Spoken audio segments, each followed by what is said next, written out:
오늘 저는 예수는 역사다 라는 제목으로 모든 말씀의 중심이 되는 예수님에 대하여 함께 말씀을 나누겠습니다.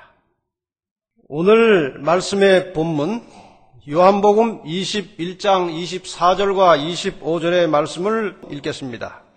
이 일을 증거하고 이 일을 기록한 제자가, 이것은 요한복음의 기록을 말합니다. 그 제자는 요한을 말합니다. 이 제자가 이 사람이라. 우리는 그의 증거가, 요한의 증거가 참인 줄 아노라.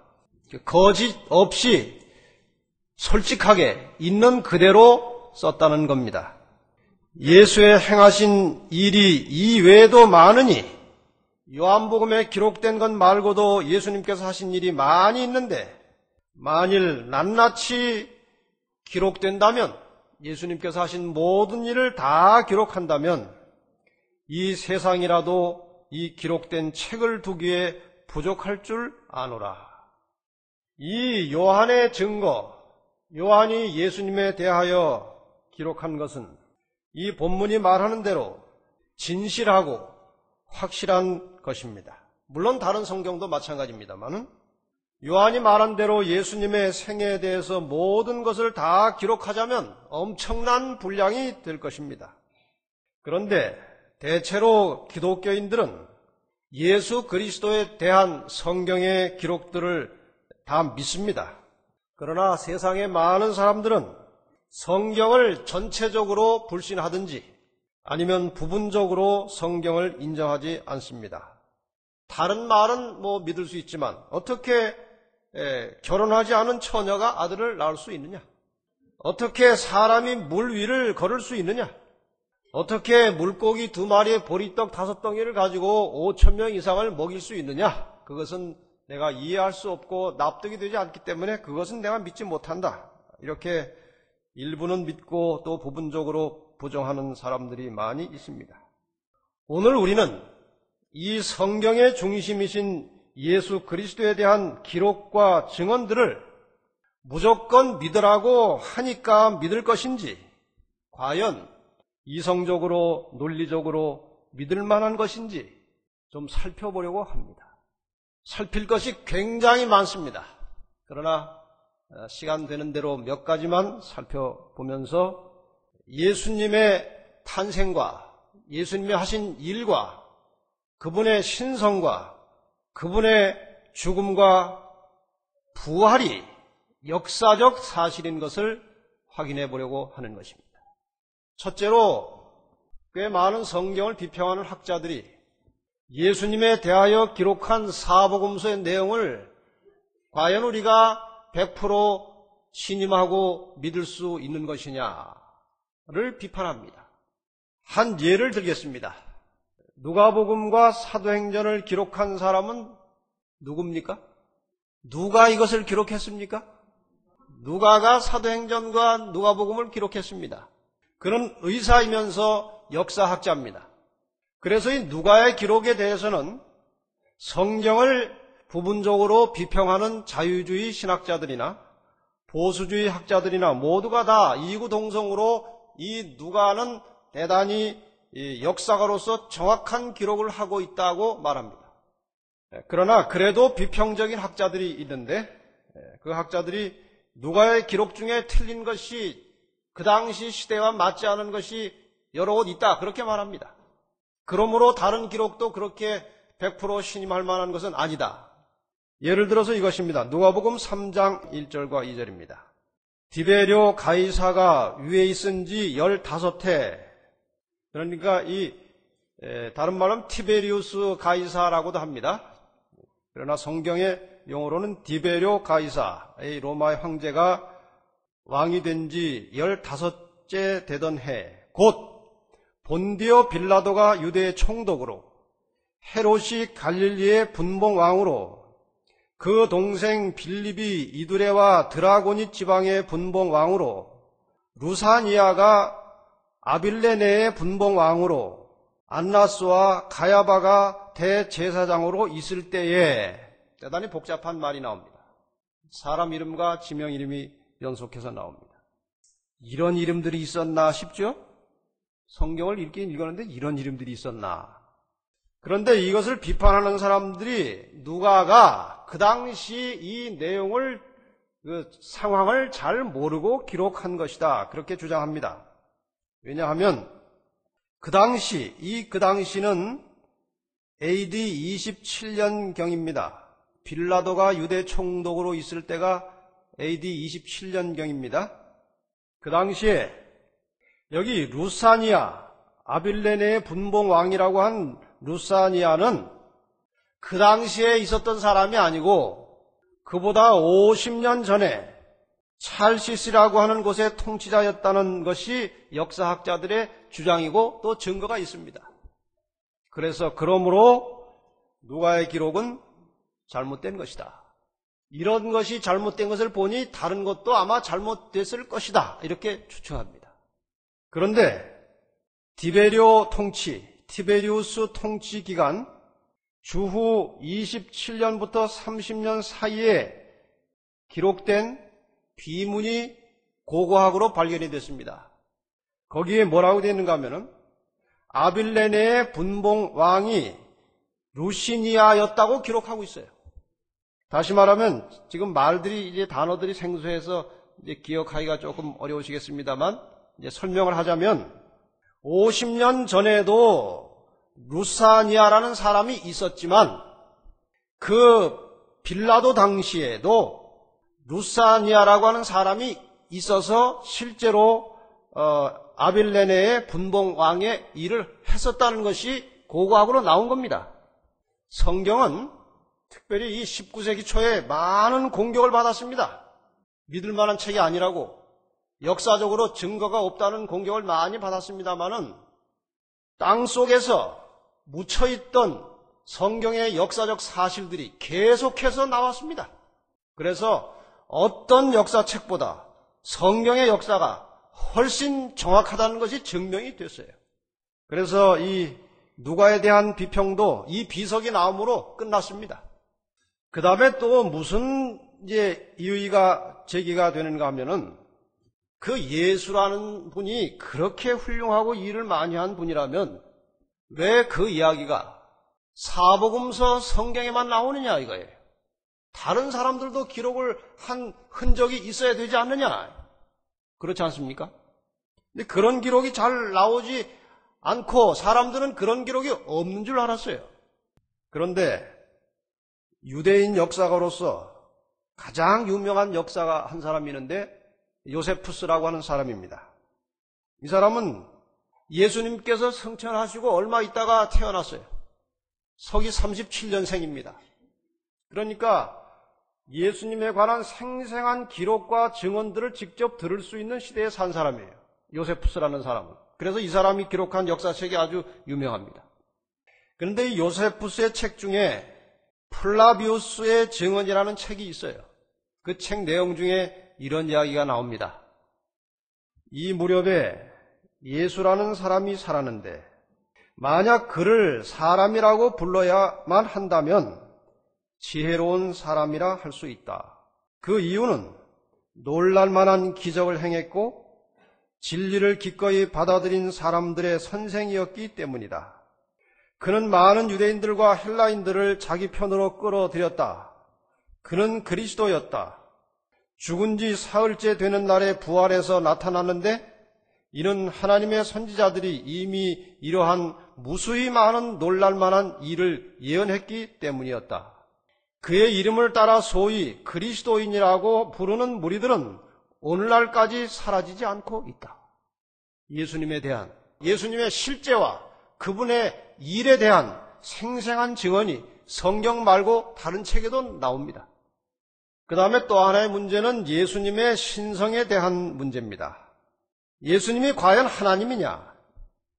그가 왜 자기를 가리켜서 자꾸 하나님이라고 하고 아버지와 동등하다고 하고 왜 다른 사람이 보기에 정신없는 사람의 하는 말을 하고 있느냐? 그런 비평이 있습니다. 요한복음 14장 9절에 보면 예수님께서 이렇게 말씀하십니다. 예수께서 가라사대 빌립아, 내가 이렇게 오래 너희와 함께 있으되 네가 나를 알지 못하느냐? 나를 본 자는 아버지를 보았거늘 어찌하여 아버지를 보이라 하느냐? 나를 본 자는 누구를 보았다는 것입니까? 하나님을 본 것이다.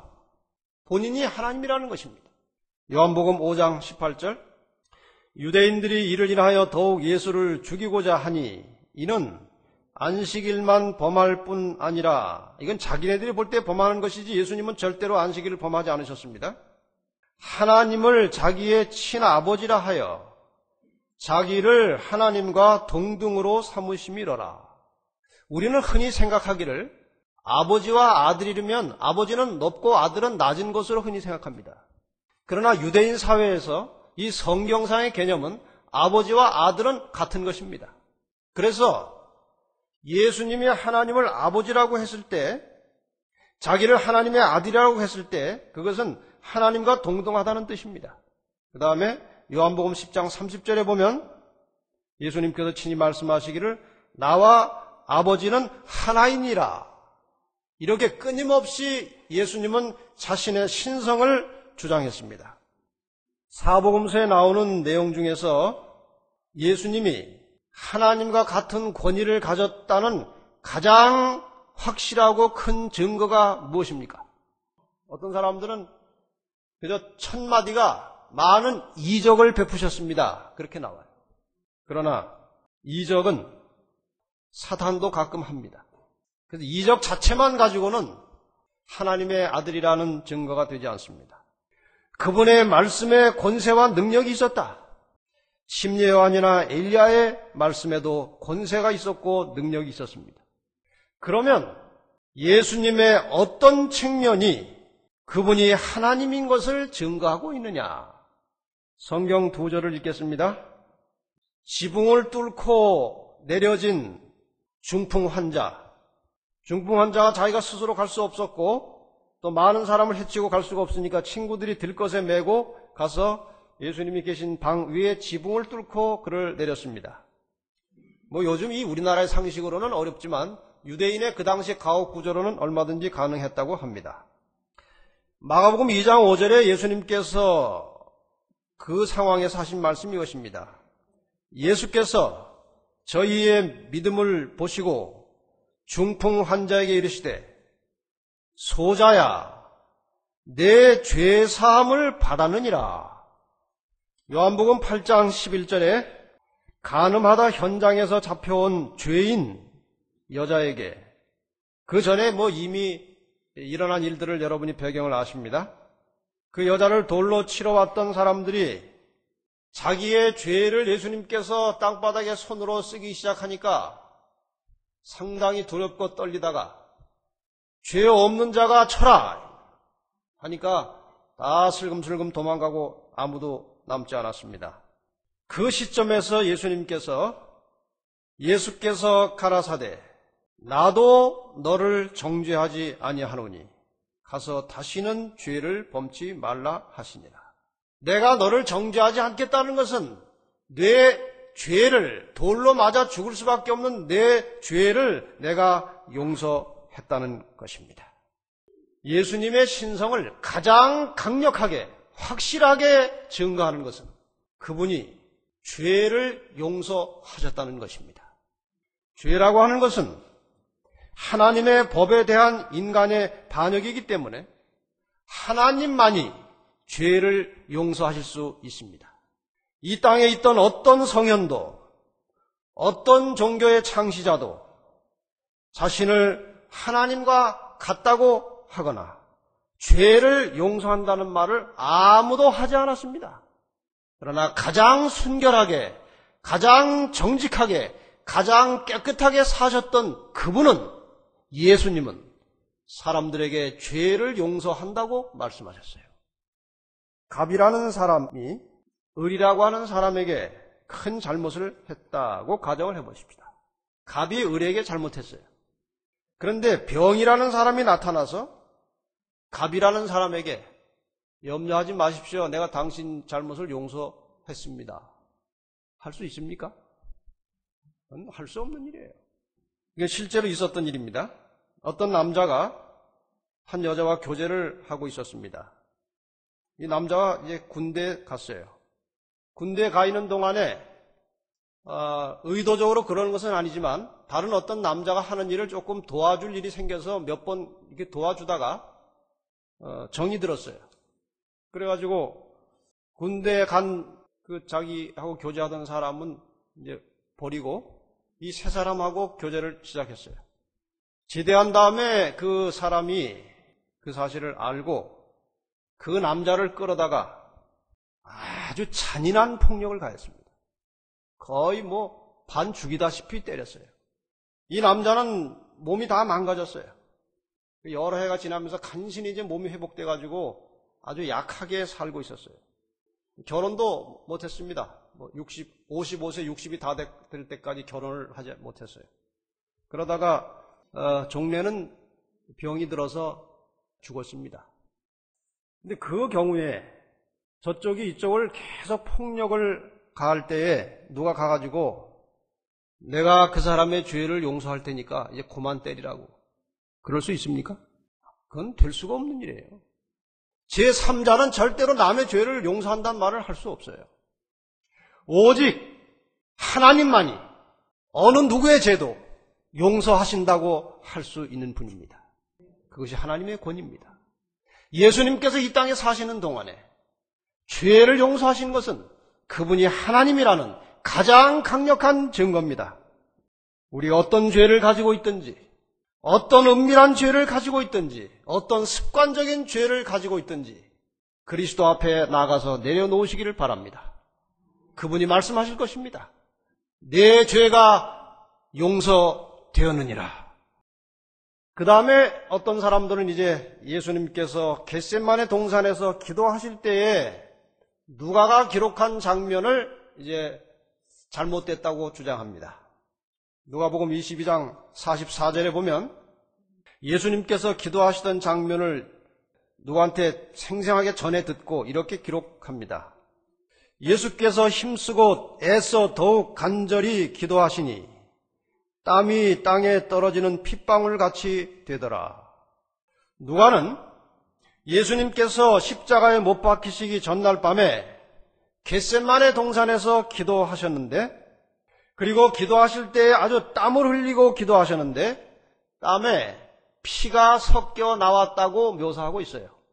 이 글을 비판하는 사람들은 그게 어떻게 가능한 일이냐, 어떻게 땀에 피가 섞여 나올 수 있느냐 하고 성경을 부인하고, 그렇다면 누가의 기록은 신빙성이 없는 것이다, 이렇게 결론을 짓습니다. 그런데 이것이 땀에 피가 섞여 나올 수 있다는 것이 의학적으로 증명이 되었습니다. 예수께서 인간의 죄를 짊어지시고 이제 십자가에 곧 돌아가시는 일 때문에 아주 인간이 당면할 수 있는 최악의 극도의 스트레스를 받으셨습니다. 십자가 고통 자체보다는 하나님으로서, 그러나 또 하나의 순결한 인간으로서 사람의 죄를 뒤집어 쓴다는 것 때문에 엄청난 심리적 고통을 받게 되었습니다.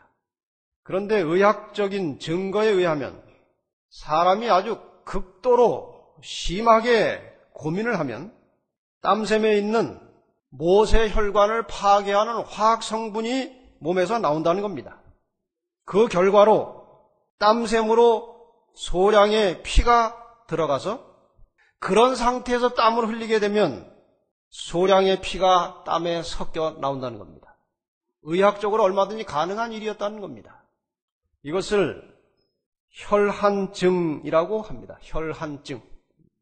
성경은 정말 정직한 책입니다. 감추는 것이 없습니다. 아무리 훌륭한 사람이라도 잘못된 것, 나쁜 일 한 것 다 기록해 놓습니다.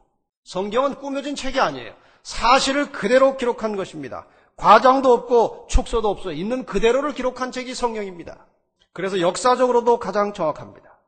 혈한증이 일어나면 피부가 아주 약해지고, 그래서 다음날 예수님께서 로마 군인들에게 채찍에 맞으시는 동안에는 피부가 극도로 민감하고 약해진 상태에서 채찍을 맞은 겁니다. 그래서 더 많이 상한 거예요. 그러면 채찍과 십자가를 잠시 생각하겠습니다.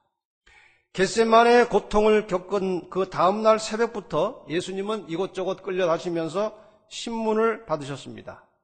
그리고 마침내 빌라도가 그를 군중에게 내어줌으로 채찍질이 시작됐습니다. 마가복음 15장 15절, 빌라도가 무리에게 만족을 주고자 하여 바바라는 놓아주고, 이 바바라는 정말 죽을 죄인이었습니다. 그런데 바바라는 놓아주고 예수는 채찍질하고 십자가에 못 박히게 넘겨주니라. 이 바바라가 맞아야 할 채찍질을 예수님이 당하신 것입니다.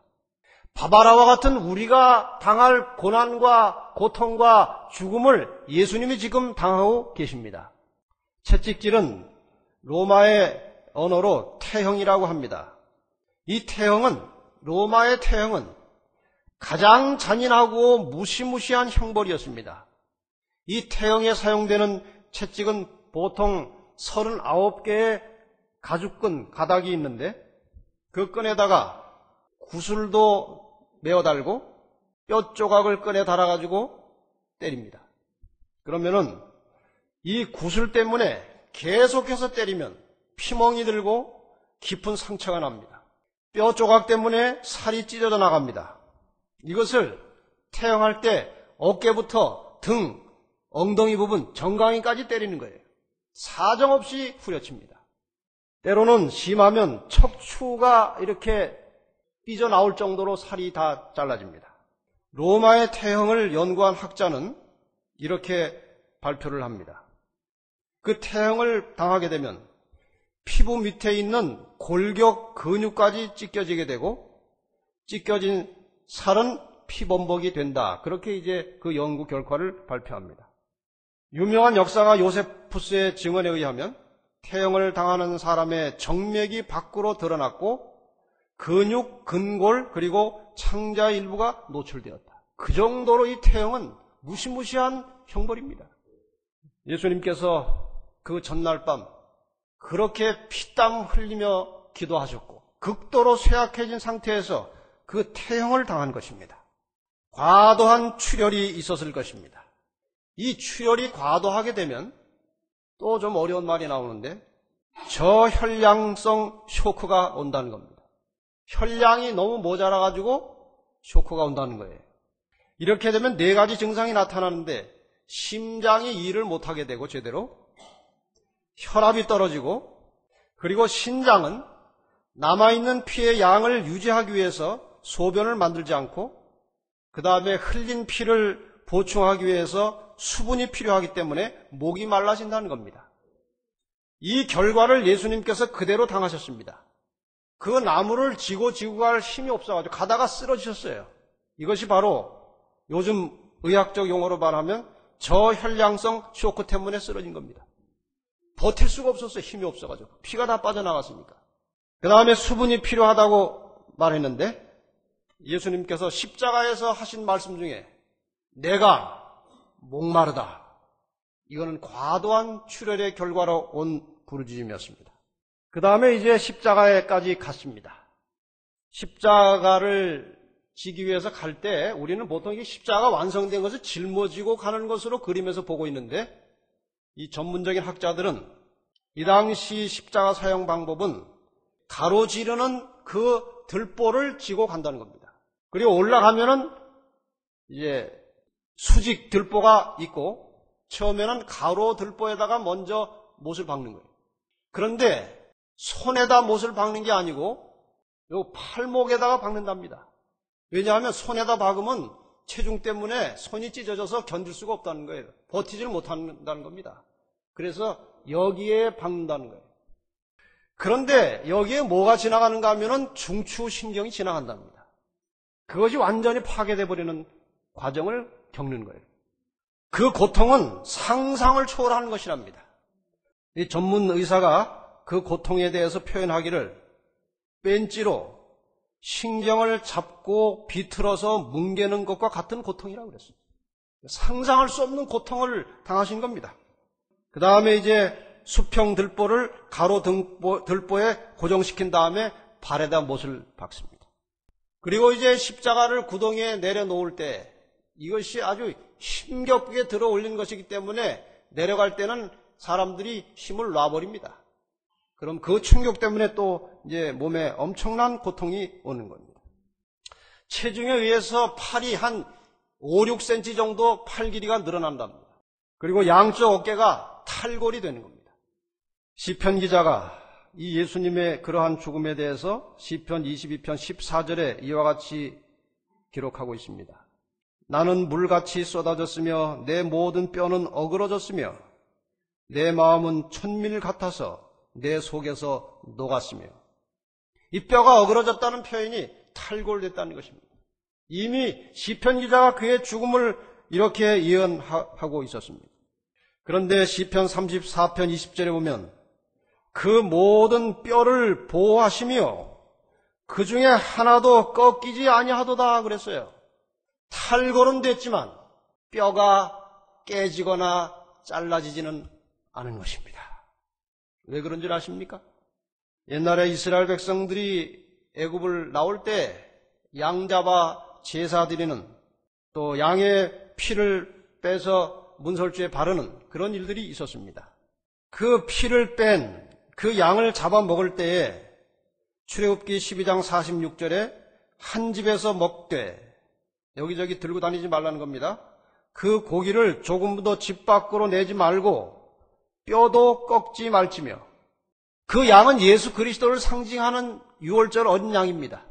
그 먹는 법이 절대로 뼈를 꺾지 말라는 겁니다.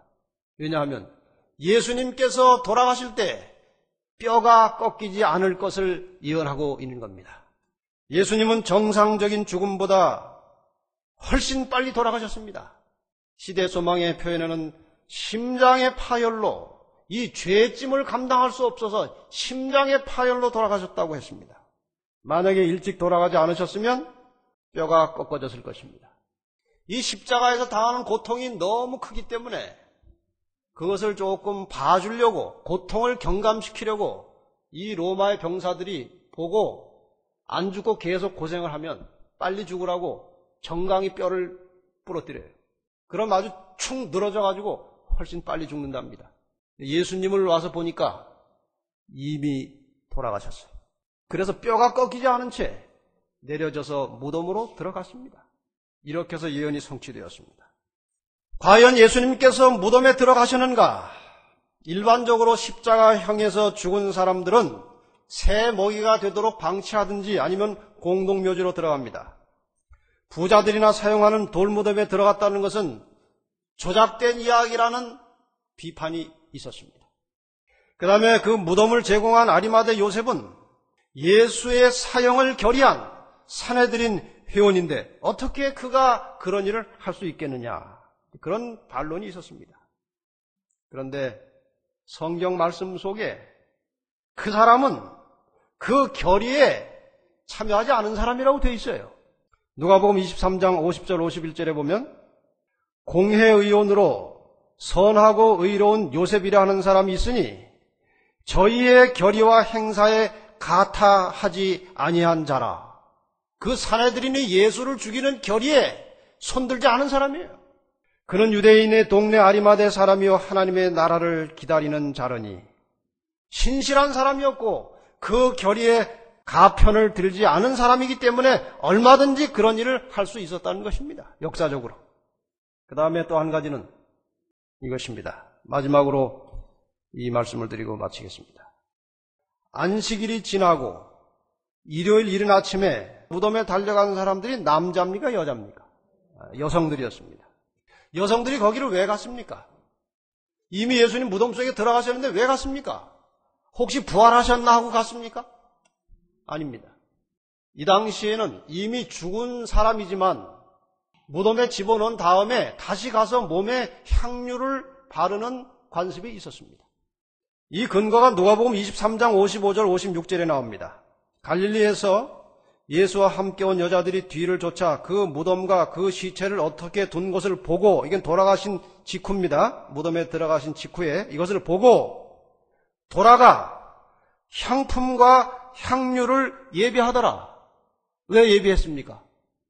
안식일이 지난 다음에 가서 향유를 바르기 위해서 향유를 준비해 뒀다는 겁니다. 그것을 바르기 위해서 이 여자들이 무덤에 제일 먼저 쫓아가는데 무덤 문이 열렸고 예수는 살아나신 것입니다. 여기에 대해서 비평하는 사람들이 이렇게 말합니다. 여성들의 증거는 무효다 이거예요. 왜냐하면 그 당시는 여성들을 아주 천하게 취급했고 아주 무익한 존재로 다스렸고 심지어 로마에서는 한참 전쟁이 심할 때 여자가 나오면 버렸습니다. 이렇게까지 여성을 무시하던 시대였고 그 당시 법으로는 법정에서 여성은 증인이 될 수 없었습니다. 그러므로 그 여자들이 예수의 부활을 봤다는 것은 무효다. 그렇게 주장하는 거예요. 그러나 바로 그 점 때문에 성경은 진실하고 부활은 확실한 것입니다. 만약에 이것이 조작된 이야기라면 그 당시 상황에 맞추어서 조작했을 것입니다. 증인이 될 만한 남자가 가서 보았다고 했을 것입니다. 혹은 예수를 부인하는 사람들은 그런 부활 사건을 기록하지도 않았을 것입니다. 그러나 증인의 자격도 없는 여성이 가서 보았다고 소리지르는 것은 사실 있는 그대로를 말하는 것입니다.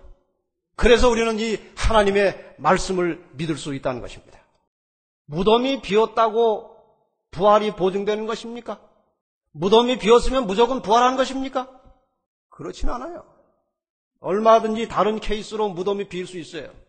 제 할아버지를 매장했던 그 산에서 열애 전에 이장시키려고 이 할아버지 뼈를 다시 빼서 재림묘원 우리 아버님 묘 옆에 같이 묻었어요.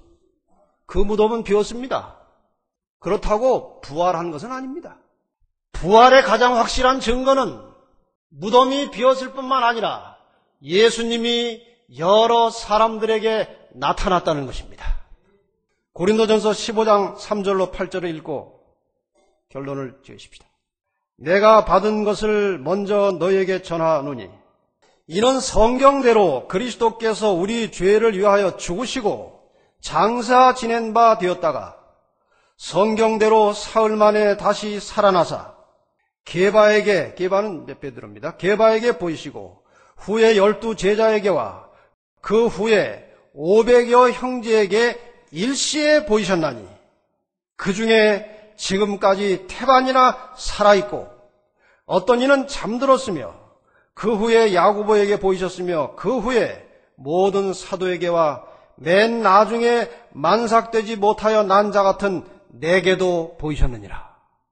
만약에 사도 바울이 이 고린도전서에서 이것을 거짓으로 썼다면 그 500여 명 중에 태반은 살아있다고 그랬지 않았습니까? 당장의 거짓말이 드러나는 것입니다. 그러나 바울은 여기서 사실이 있는 그대로 설명한 것이고 예수님께서 살아나셔서 많은 사람들에게 나타나신 것을 낱낱이 기록하고 있습니다. 그분은 살아나셨습니다. 그리고 하늘에 가셨습니다. 여러 사람이 지켜보이는 가운데서 그분은 하늘에 가셨습니다. 그리고 다시 오실 것입니다. 분명히 그분은 역사의 시간 속에 임재하셔서 우리에게 나타나실 것입니다. 우리는 히브리서 12장 2절과 3절의 말씀을 깊이 생각하시기를 바랍니다. 믿음의 주요 또 온전케 하시는 이인 예수를 바라보자. 저는 그 앞에 있는 즐거움을 위하여 십자가를 참으사 부끄러움을 개의치 아니하시더니 하나님 보좌 우편에 앉으셨느니라. 너희가 피곤하여 낙심치 않기 위하여 죄인들의 이같이 자기에게 거역한 일을 참으신 자를 생각하라. 이 역사적으로 계셨던 예수 그리스도, 역사의 시간 속에 하늘로 가셨던 예수 그리스도, 그리고 역사의 어느 한 시점에 다시 오실 예수 그리스도를 깊이 생각하고 바라보시기를 바랍니다. 우리를 위해서 고난을 참으신, 그리고 그 결과로 하늘에 올라가서 영광을 얻으신 예수 그리스도를 깊이 생각하시면서 한순간도 하나님이 하늘에 계셔서 우리를 보살피시고 의의 길로 구원의 길로 인도하신다는 것을 잊지 마시고 날마다 주님과 동행하는 삶을 사시기를 간절히 바랍니다.